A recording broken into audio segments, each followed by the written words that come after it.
Today we're talking about puppetry and early drama experiences.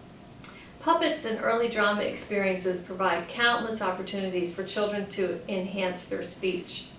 Let's talk about puppets first. Imagine the child who sees a puppet lying on the table and goes and slips her hand into the puppet and suddenly it comes to life. It seems like magic to the child. Puppets can be used to play individually or they can be used to play in groups. They can be used to create and to fantasize. They can also be used to express another's personality. They can be used as a way to release pent-up emotions. They can be used to relive and imitate experiences. They can be used to imitate others, and children can make their own puppets as well.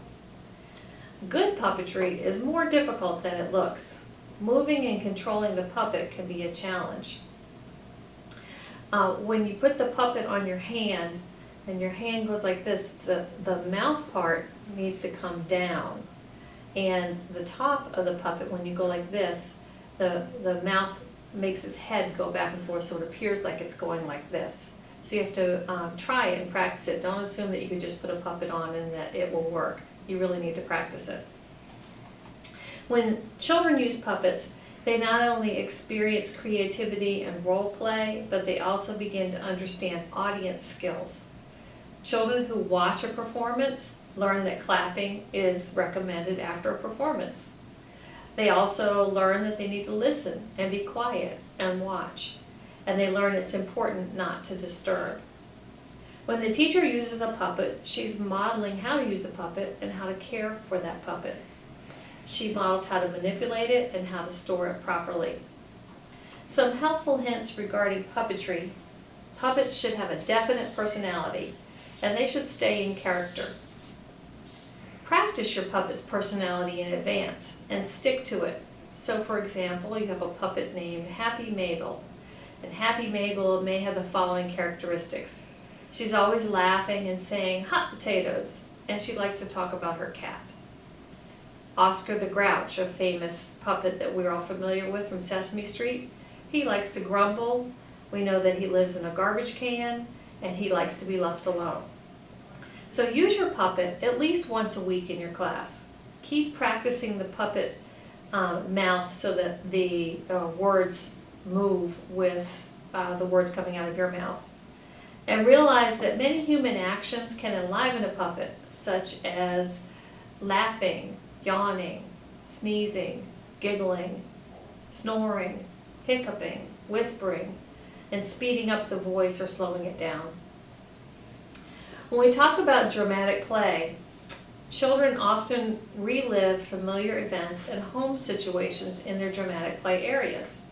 The other day I was watching a child in a practicum situation. The child was about 5, and she had a pocketbook, and she had a little thing that she was pretending was her cell phone, and she was in the housekeeping area, and she was talking to her girlfriend about going shopping and getting her nails done.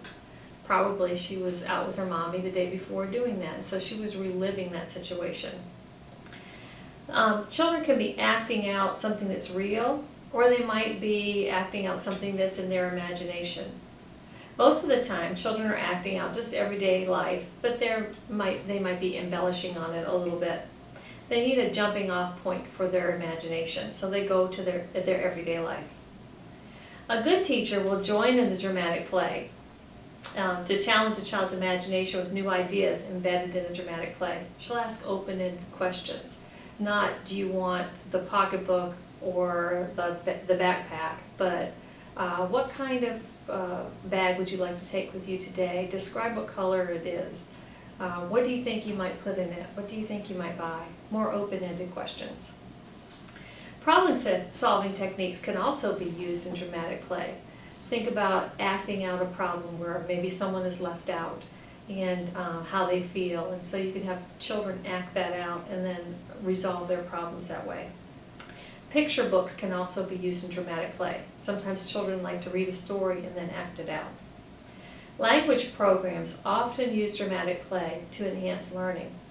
For example, a teacher might ask a child to act out a word or a phrase such as tiptoe, crawl, ride a horse, or use a rolling pin. And they might ask the child to act out words like cold, hot, sleepy, or feelings such as happy, sad, hurt. A teacher can use familiar lines from stories such as, he huffed and puffed and blew the house down. So dramatic play can be a great jumping off place to use for language development.